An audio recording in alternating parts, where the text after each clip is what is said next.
Então hoje nós vamos falar sobre o último tópico a respeito dos rudimentos da fé ou ordem da salvação, ou você vai encontrar também aí na internet, se você pesquisar, o nome Ordo Salutis.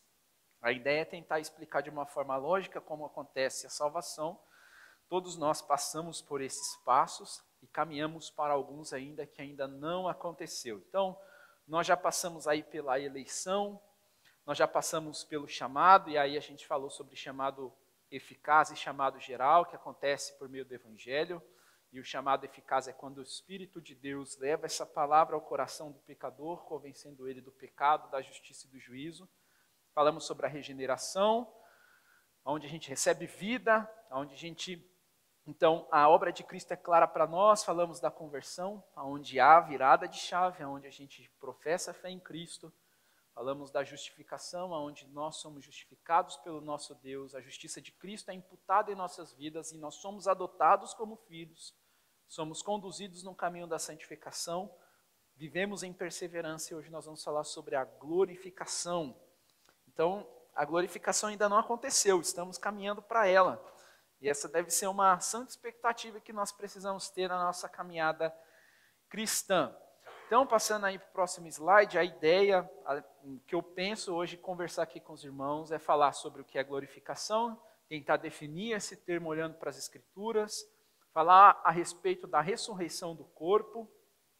A gente vai arranhar esse assunto aqui, né? Vamos tentar entender, olhando para a Bíblia, como seria esse corpo. Vamos falar sobre o céu e vamos também falar sobre uma implicação apenas da glorificação. Passando para o próximo slide aí, então, a pergunta que eu faço para os irmãos é: o que você pensa quando você lê a palavra glorificação? O que vem à sua mente quando você lê aí a palavra glorificação? Os irmãos gostariam de contribuir com alguma coisa? Lendo a palavra glorificação, a gente vai seguindo aqui. Os irmãos que tiverem dúvida podem interromper, a gente abre para perguntas. Em certo sentido, podemos ser conduzidos a pensar na palavra glória. O homem foi feito para a glória. E o texto que está aí para os irmãos é o Salmo de número 8, dos versos 3 a 5. A criação de Deus, seres humanos, aqueles que receberam a imagem e semelhança do nosso Deus, eles foram feitos para a glória. E o Salmo 8, versículos 3 a 5, diz assim: quando contemplo os teus céus, obra dos teus dedos, e a lua e as estrelas que estabeleceste, que é o homem para que dele te lembres, e o filho do homem para que o visites, fizeste-o, no entanto, por um pouco menor do que Deus, e de glória e de honra o coroaste. Então Deus fez o homem para viver dependente dele para sempre, mesmo no estado de perfeição. O homem ele será insuficiente, mesmo estando nos céus, seremos insuficientes, sempre dependeremos do Senhor. Foi assim que o Senhor estabeleceu, foi assim que o Senhor decretou, foi assim que o Senhor determinou que fosse a sua criação. Aqueles que receberam sua imagem e semelhança, criados, viveriam para sempre em sua, dependeriam dele para sempre. O Senhor coroou o homem de glória e de honra. Essa glória que Deus deu ao homem jamais foi para que ele usasse essa glória em detrimento de Deus, como se essa glória fosse propriedade dele. Essa glória que o Senhor concedeu ao homem é para que ele vivesse nessa glória em subordinação à glória de Deus, em submissão a Deus e nunca e jamais à parte de Deus. É sempre importante lembrar que o Deus que tem o nome glorioso e magnífico em toda a terra foi ofendido pela sua criação quando homem e mulher comeram do fruto da árvore do conhecimento do bem e do mal, quando eles pecaram no coração e consumaram esse ato.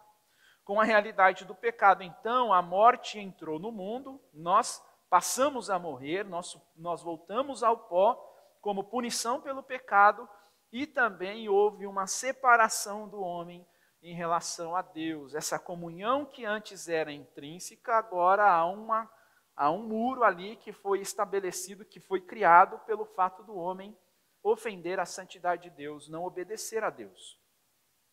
O homem não deixou de buscar a glória, ele foi feito para a glória e ele não deixou de buscar essa glória. Porém, agora, como ele vive sob os efeitos da queda, como nós vivemos agora sob os efeitos da queda, a busca pela glória está à parte de Deus.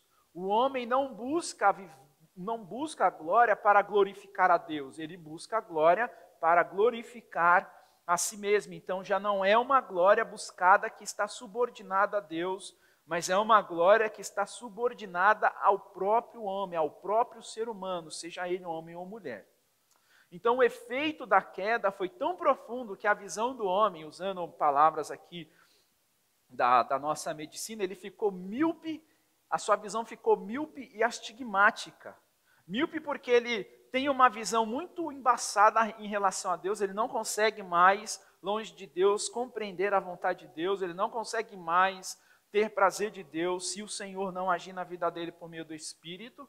E a visão dele também ficou astigmática porque essa visão agora está distorcida, está embaçada, e ele não consegue também entender aquilo que Deus espera dele em sua palavra. Por si só, o homem não consegue.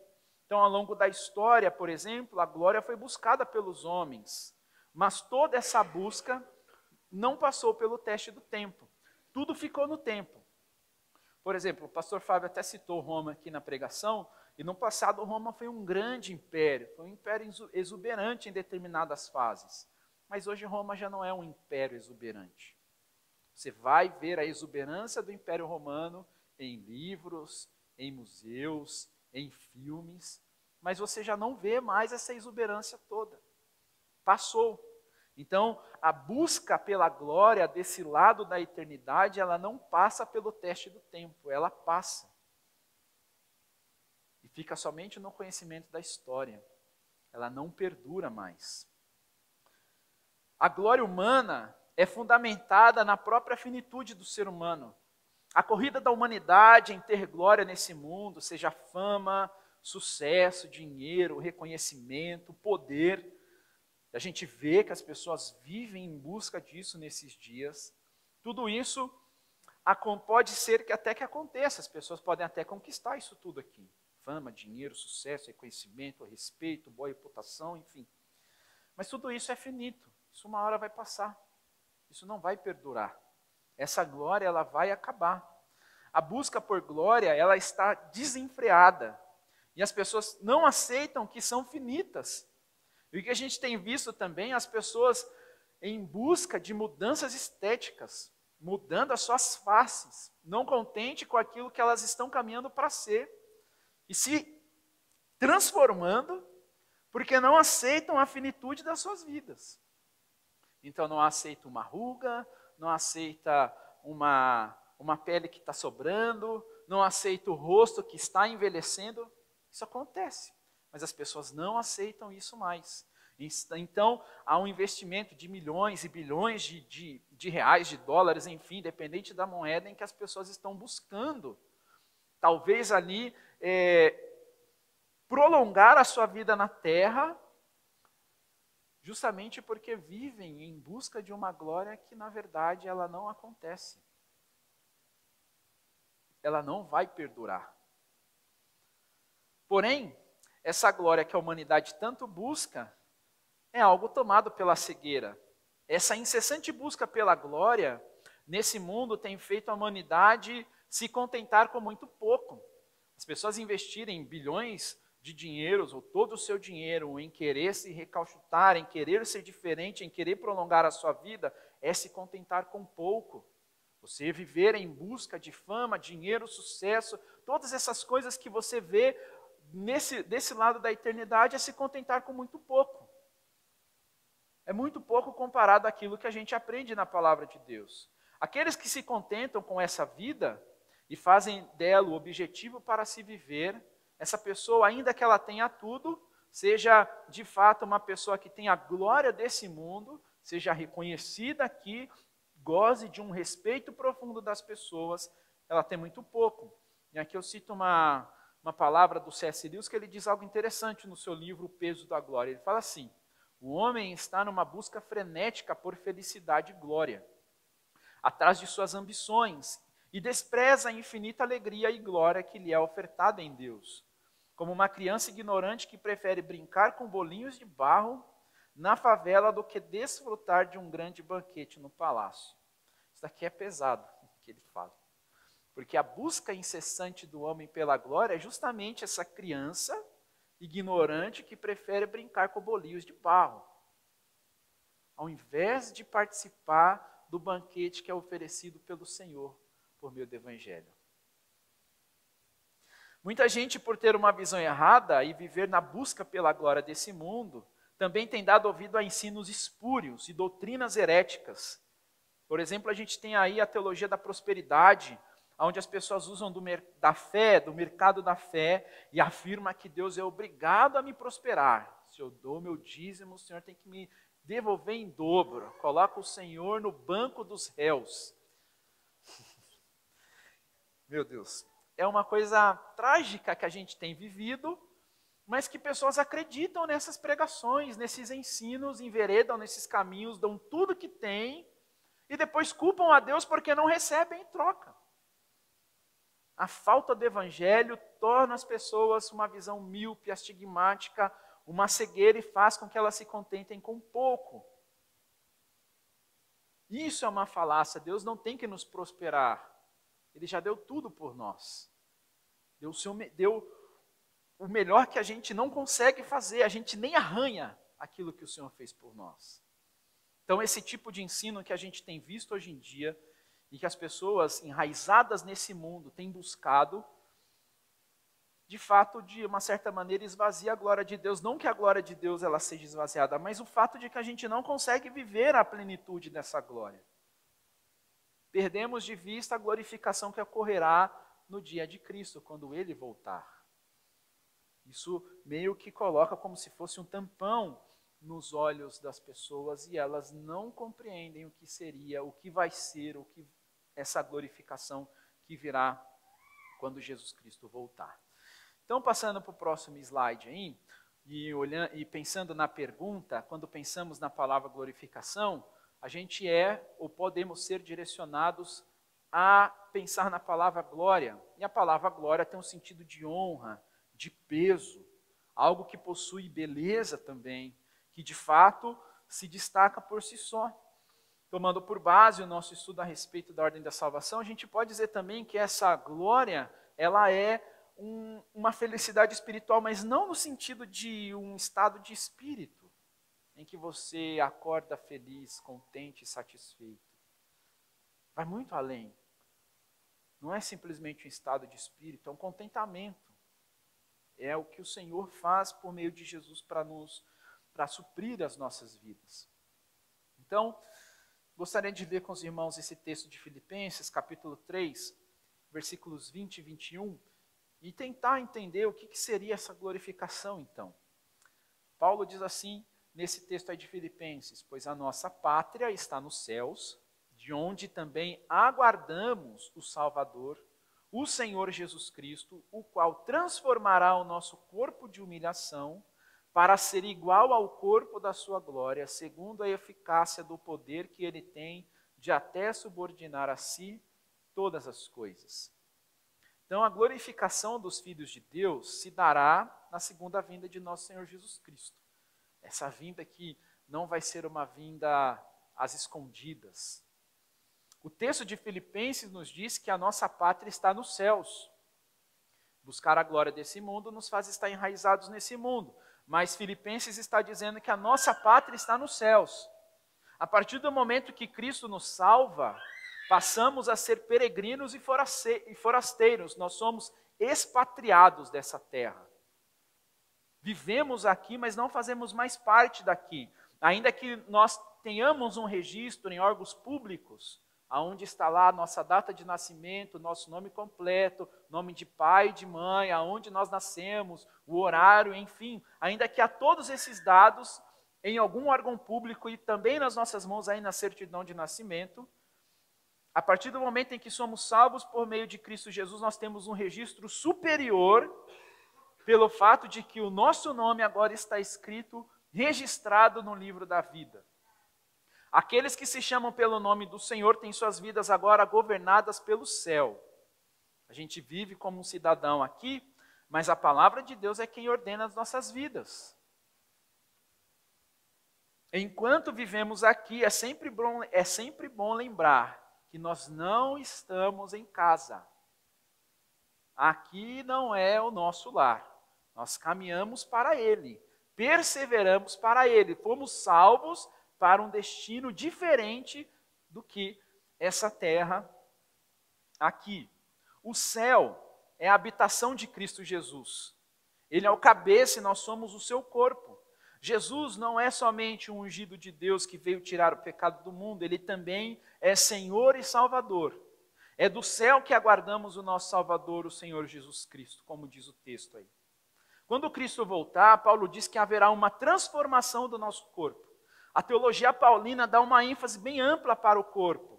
Em Romanos, capítulo 6, versículo 6, por exemplo, Paulo diz que, em outras palavras, que precisamos ser livres desse corpo do pecado. Aqui, meus irmãos, o pecado milita todo dia, a todo instante. Nós não temos descanso, o pecado todo dia nos assedia. Esse corpo do pecado, ele milita todo dia para que nós pequemos contra Deus.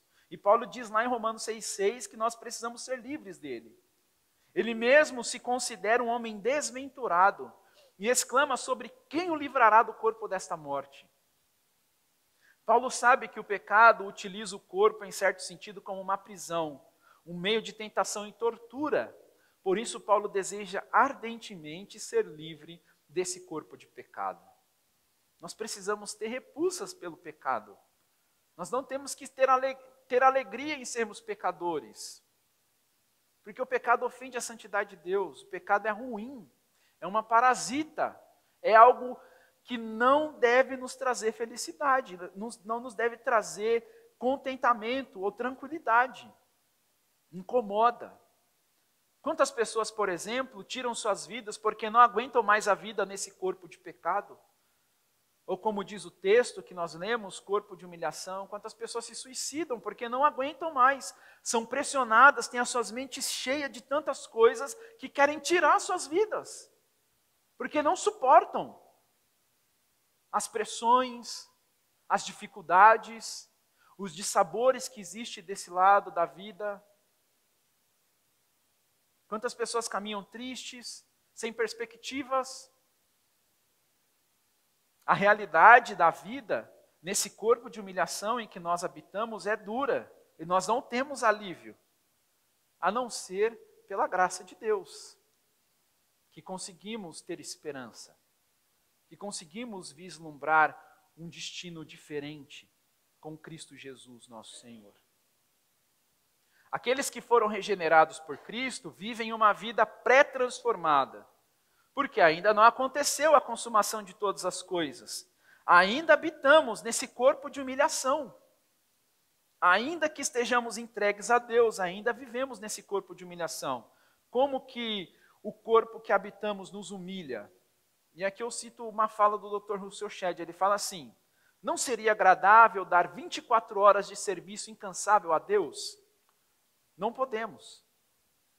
Não nos agradaria oferecer todo o nosso dinheiro para a obra de Deus, como fez a viúva pobre lá em Marcos 12, do 41 ao 44? Nós também não podemos. Porque a gente precisa gastar com alimento, aluguel, vestimenta, você precisa comer. Às vezes você precisa pagar uma consulta para o médico. Às vezes você precisa comprar remédio. Nosso corpo se cansa rapidamente. Nós temos fome e sede. Pouco tempo depois de a gente comer, passa algumas horas, a gente tem fome de novo. Pouco tempo depois que a gente toma água, a gente tem sede de novo. Não importa quanto nos preocupamos em tratar bem o corpo. Doença das mais variadas, quando você menos espera, elas acontecem. Sortes de enfermidades invadem o nosso corpo e nos derrubam. Passando os anos, o corpo se enfraquece, aumentando ainda mais a nossa humilhação. As coisas que o nosso corpo sofre mostra para nós que esse é um corpo de humilhação. Paulo declarou que esmorrava o seu próprio corpo, reduzindo ele à escravidão, para que, tendo pregado a outros, não seja ele mesmo achado em falta. Em muitas ocasiões é preciso esmurrar o corpo para agradar a Deus, porque isso não é natural nesse corpo de humilhação. Não é natural desse corpo glorificar a Deus, porque ele é habitado pelo pecado ainda. Podemos nos encontrar, por exemplo, na encruzilhada de que agradar a Deus vai ferir a nós mesmos. E aí, nesse momento, o que nós temos que fazer? Igual Paulo, esmurrar a carne, esmurrar o corpo. É laborioso, como nós ouvimos aqui nessa manhã. É labor, é cansativo, esgota. Quantas vezes você termina o seu dia, a sua cabeça está desse tamanho? Pelos problemas, pelas dificuldades, pelos pecados que você teve que combater para não ofender a santidade de Deus, pelos desejos que surgiram em seu coração e você teve que se afastar deles. Essa luta é cansativa e nos lembra, todos os dias, que ainda vivemos num corpo de humilhação. Possivelmente, Paulo morreu decapitado e mesmo habitando em um corpo de humilhação, ele o esmurrava e não reclamava daquilo que lhe ocorria, pois o que fazia esmurrando o seu corpo estava fundamentado na esperança da transformação desse corpo de humilhação, porque Paulo vislumbrava ter um corpo igual ao de Cristo, como ele citou aqui no texto que lemos. Nossa salvação e glorificação se dá por meio de um corpo também, que é o corpo de Cristo. O Verbo que estava com Deus encarnou nesse mundo e se tornou homem. O fato de Cristo ter um corpo, ele pode oferecer a si mesmo como sacrifício a Deus, como oferta aceitável pelo pecado. A morte e ressurreição de Cristo são eventos em que o corpo está presente. Assim como Cristo ressuscitou corporalmente, aqueles que têm Cristo Jesus como Senhor, vivem na firme esperança de um dia também ter o seu corpo glorificado. Somos incorporados ao corpo de Cristo, que é a igreja. Sendo assim, podemos ter a certeza de que um dia também vamos compartilhar de um corpo que não pode morrer, pois essa é a realidade de Cristo e também a nossa, se vivemos sob os cuidados e soberania de Cristo Jesus. Passando para o próximo slide, na segunda vinda de Cristo, receberemos um corpo transformado igual ao de Cristo. A glorificação é o final de toda a obra de salvação. Quando ela acontecer, esse corpo de humilhação em que eu e você habitamos hoje, ele será transformado em um corpo igual ao de Cristo. Quando o nosso corpo for transformado, não teremos mais que esmurrá-lo, não haverá mais pecado, não sentiremos cansaço. Vamos servir a Deus sem desejar tirar férias. Por que tiramos férias? O nosso corpo cansa, porque nos cansamos. Precisamos dar uma refrigerada na mente, no corpo, para continuar, porque se assim a gente não fizer, caímos doente. Aqui eu cito as palavras do N. Gruden, ele fala o seguinte: a glorificação, definindo, é o nosso passo final na aplicação da redenção. Ela acontecerá quando Cristo retornar e ressuscitar dentre os mortos os corpos de todos os crentes de todas as épocas que morreram e reuni-los às respectivas almas, e mudar os corpos de todos os crentes que permanecem vivos, dando assim a todos os crentes ao mesmo tempo um corpo ressuscitado, perfeito, igual ao seu. Em resumo, a glorificação é isso. Na volta de Cristo, a igreja que é o seu corpo, todos estes terão seus corpos glorificados, transformados, a humilhação será removida e eles receberão um corpo igual ao de Cristo e eles participarão da glória de Deus para todo sempre. A glorificação nos ensina algo muito importante. Cristo não apenas redimiu a nossa alma, ele também redimiu o nosso corpo. Isso é uma maravilha, meus irmãos. Aqueles que estão nos céus, eles não estão completos. Eles já estão consolados pelo Senhor, mas ainda eles aguardam.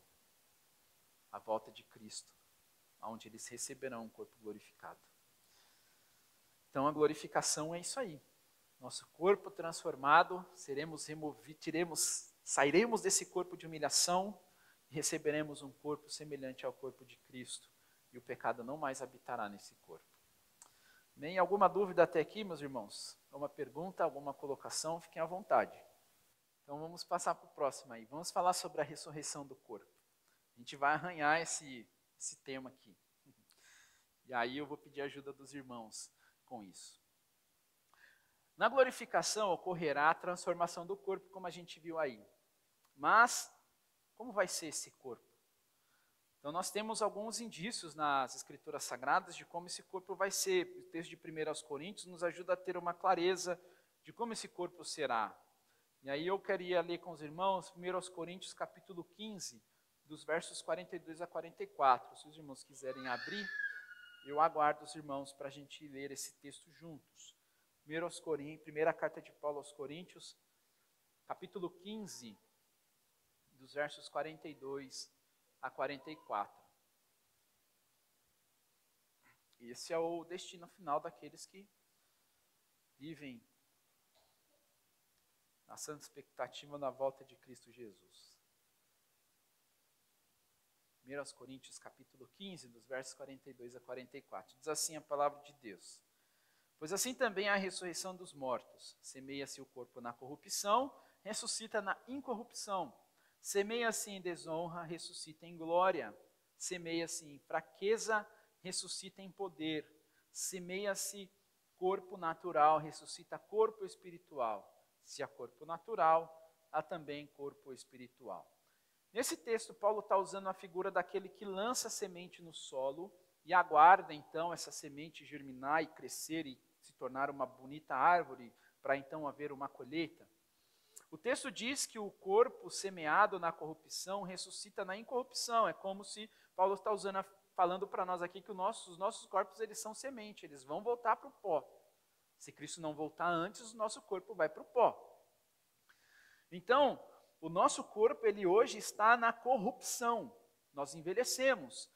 Isso aponta, e ele vai ressuscitar na incorrupção. Então, isso está apontando para o fato de que o corpo na glorificação não sofrerá, por exemplo, o desgaste e envelhecimento que presenciamos nesse mundo. As doenças que acometem o nosso corpo, hoje, elas não existirão quando Cristo voltar e glorificar o nosso corpo. Esse novo corpo incorruptível será totalmente sadio e terá pleno vigor. As doenças e envelhecimento nos lembram que a corruptibilidade do corpo, ela é presente e real. Contudo, na glorificação, essas coisas ficarão definitivamente para trás e não serão mais realidade. O corpo incorruptível será um corpo perfeito, livre de dores, doenças. O corpo incorruptível evidenciará a plena sabedoria de Deus, que ao criar o ser humano, o fez como coroa da sua criação e lhe deu a sua imagem e semelhança. Nesse corpo incorruptível, será possível ver a humanidade em sua plenitude, como o próprio Deus pretendeu ao criar o homem e a mulher. Esse novo corpo também ele será ressuscitado em glória. A glória desse corpo será a própria glória de Cristo. O pecado já não mais maltratará o corpo glorificado. Esse corpo de desonra ou humilhação em que nós habitamos hoje, ele será transformado. Esse corpo que é castigado pelo pecado todos os dias, ele será glorioso, de boa reputação, quando ele ressurgir por meio de Cristo em glória. Paulo diz também que esse corpo ele será poderoso, não no sentido em que nós vamos ter um poder super-humano, mas será, por exemplo, possível correr sem se cansar, como diz Isaías 40:31. Você já correu sem se cansar? Se você correr hoje 1 quilômetro, 2 quilômetros que seja, como você vai terminar essa corrida, ainda mais nesse calor que está fazendo aí fora agora? Como será? Pois bem, meus irmãos, naquele dia em que Cristo voltar, esse corpo ele não se cansará dessa forma. Mas não para por aí. teremos o poder para amar e servir a Deus e obedecer a Deus sem o pecado. Você já imaginou como será isso? O pecado não mais vai militar na sua carne, não será difícil para você, por exemplo, hoje talvez você vai dormir e você tem dificuldade para acordar porque a sua semana foi difícil. Mas naquele dia não será mais difícil servir a Deus. Será natural servir a Deus. Você não precisará lutar para servir a Deus. Vai ser algo básico, vamos dizer assim. Isso é maravilhoso. Paulo diz também que esse corpo será espiritual, mas isso não quer dizer que ele também não será físico. Você não vai viver batendo as asas no céu. Quando Cristo ressurgiu, por exemplo, ele se apresentou aos discípulos, aos apóstolos, mais para frente, eles conseguiram tocar em Cristo Jesus. As Escrituras nos falam acerca da natureza desse corpo ressurreto. Paulo diz, por exemplo, que carne e sangue não podem herdar o reino de Deus. Esse corpo em que nós habitamos hoje, ele é próprio para esse tempo, para esse mundo. Ele não cabe no novo céus e nova terra, esse corpo de humilhação em que habitamos hoje. Contudo, como disse, isso não elimina o fato de que haverá matéria física nesse corpo glorificado. O corpo pode ser diferente em alguns aspectos do que vemos hoje, e ainda assim ser composto de matéria física. Podemos afirmar então que esse corpo ressurreto é capaz de herdar aquilo que carne e sangue não podem. É um corpo, meus irmãos, que estará plenamente sujeito a Deus, sem que tenhamos que fazer algum tipo de esforço, será natural dele. Que maravilha! Ora bem, Senhor Jesus. Será natural desse corpo ressurreto, por exemplo, a obediência, a rendição a Deus, o amor a Deus, o amor aos irmãos que estarão no céu, o serviço abnegado de uns para com os outros. Esse corpo ele não será deificado, não seremos deuses, mas estaremos no estado de perfeição. E vivendo nesse estado de perfeição, dependeremos de Deus por toda a eternidade. Não seremos autossuficientes, dependeremos da graça de Deus, do poder, da presença de Deus para sempre.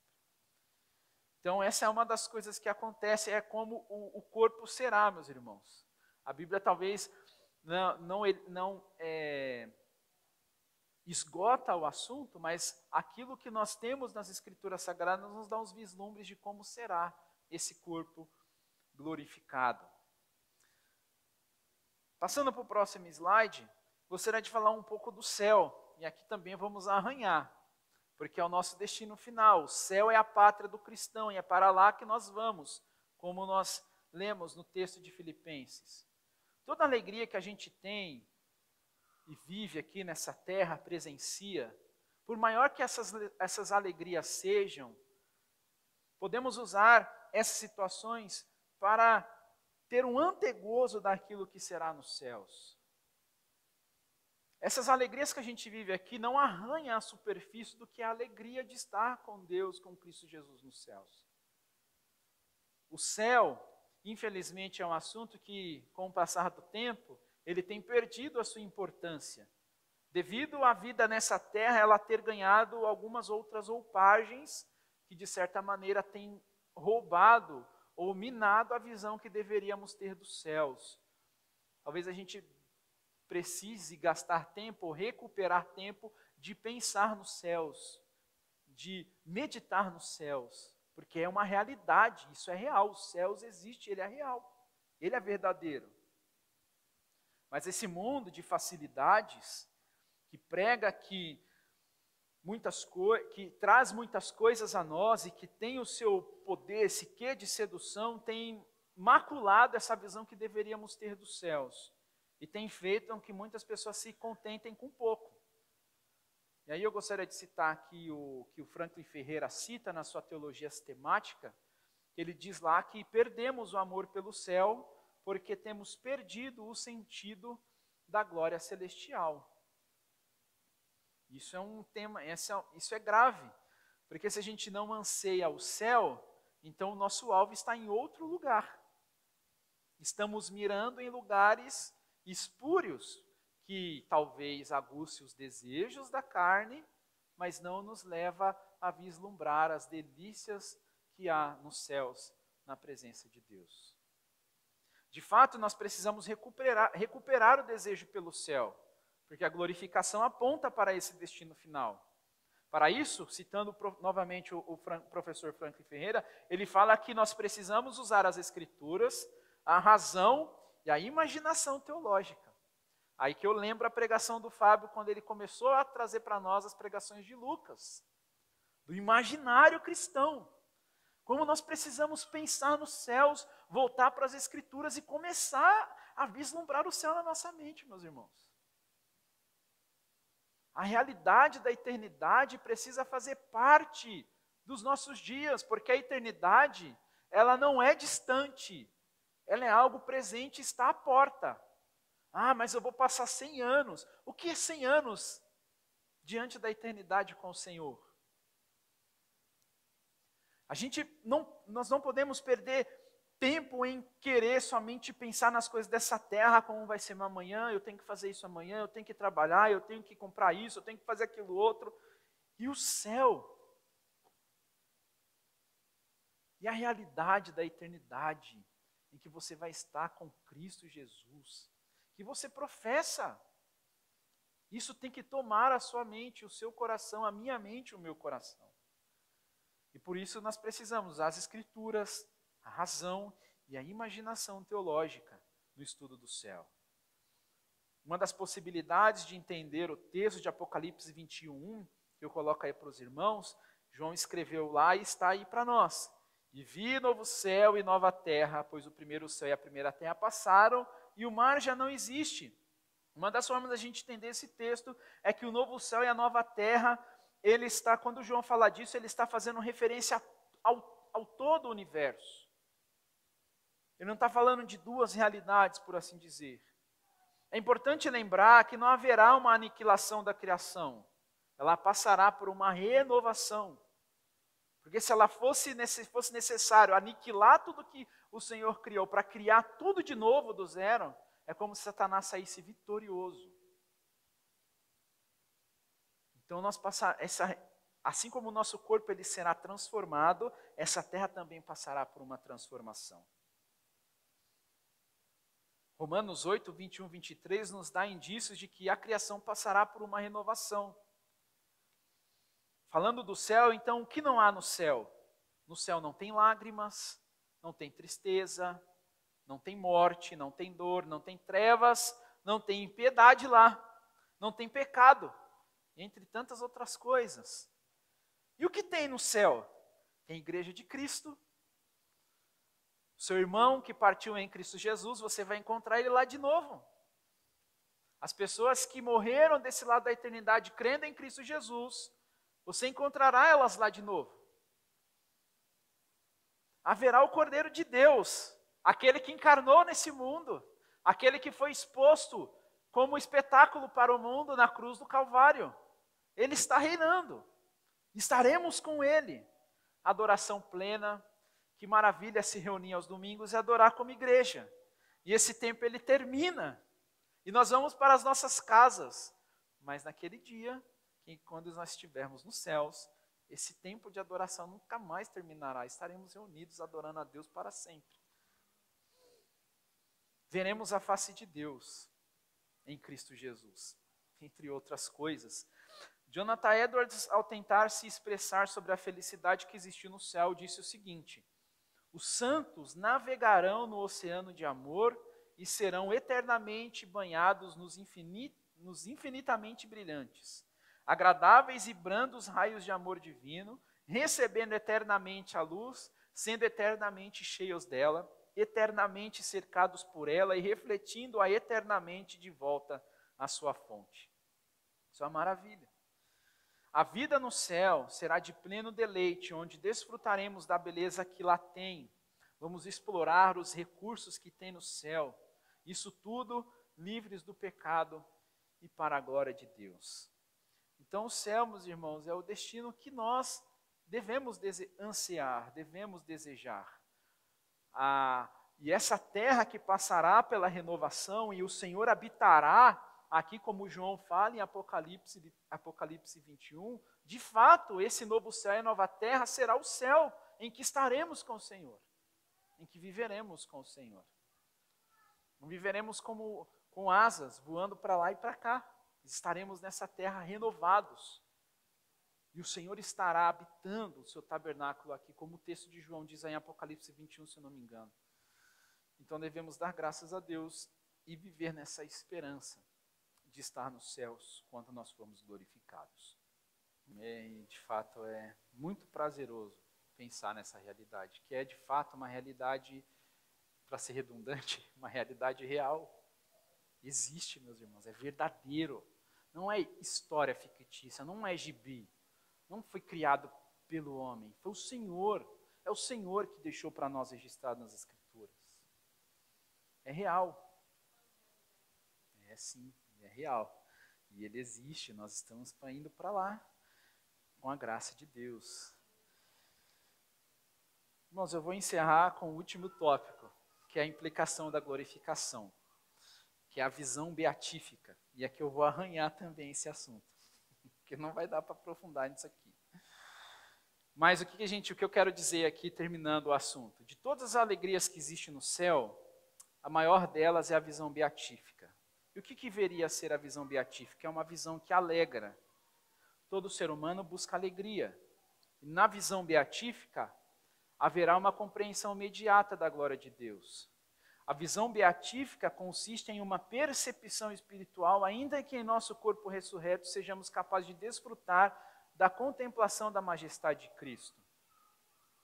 Na glorificação, quando estivermos no céu, veremos a Cristo.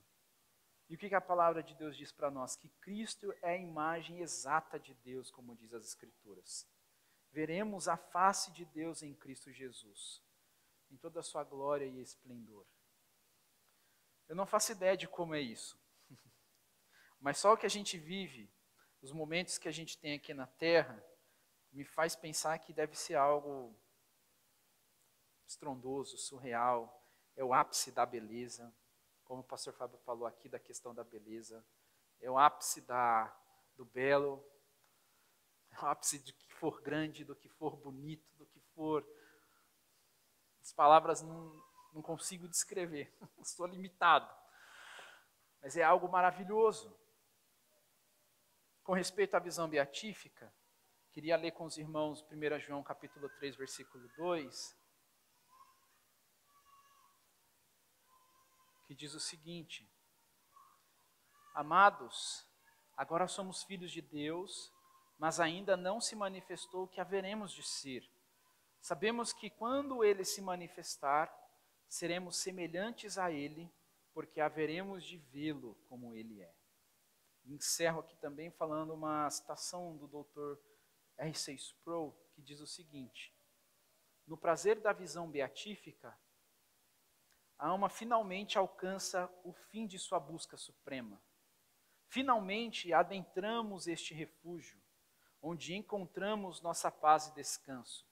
O fim da inquietação é alcançado, a guerra entre a carne e o espírito termina. A paz transcende a qualquer coisa neste mundo, enche o coração. Alcançamos o apogeu da excelência e doçura somente sonhando nesse corpo mortal. Devemos vê-lo como ele é. Nenhum véu, nenhum escudo para esconder sua face. A visão imediata e direta inundará a alma a partir da fonte jorrando do alto. A alegria mais sublime, prazer mais intenso, o deleite mais puro serão nossos, sem mistura e sem fim. Uma prova desta felicidade irá apagar todas as memórias dolorosas e curar cada ferida terrivelmente exposta neste vale de lágrimas. Nenhuma cicatriz restará, a jornada estará completada, o corpo da morte e peso do pecado desaparecerão no momento em que contemplarmos a face de Deus. Esse é o desejo de toda a criação, ser livre do corpo da humilhação e ter esse apogeu, esse êxtase de alegria. E veremos e teremos isso, meus irmãos. na visão beatífica, em que veremos a face de Deus em Cristo Jesus. A beleza, a suprema beleza, aquilo que nos faz suspirar, estaremos diante dele, sem a presença do pecado. Encerro aqui, meus irmãos, o assunto da glorificação e também os temas com respeito à ordem da salvação. Meus irmãos, têm alguma pergunta, alguma colocação? Então, que Deus nos abençoe.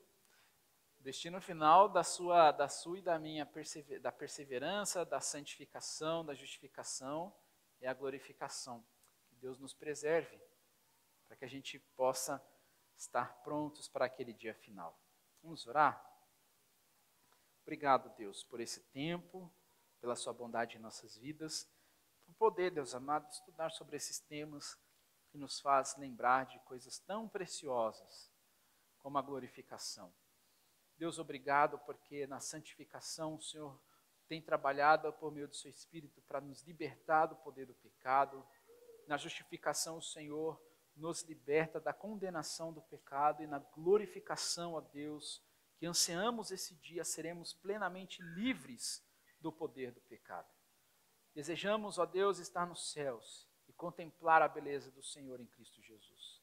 Que o Senhor nos preserve, que a sua vontade, Deus, nos conduza e que possamos viver para a sua glória. Nos ajuda a te amar, Deus, com tudo que somos, em nome de Jesus. Amém. Deus os abençoe, meus irmãos. Bom domingo, bom almoço. Retornaremos aqui às 18 horas e também teremos o culto na congregação às 18 horas.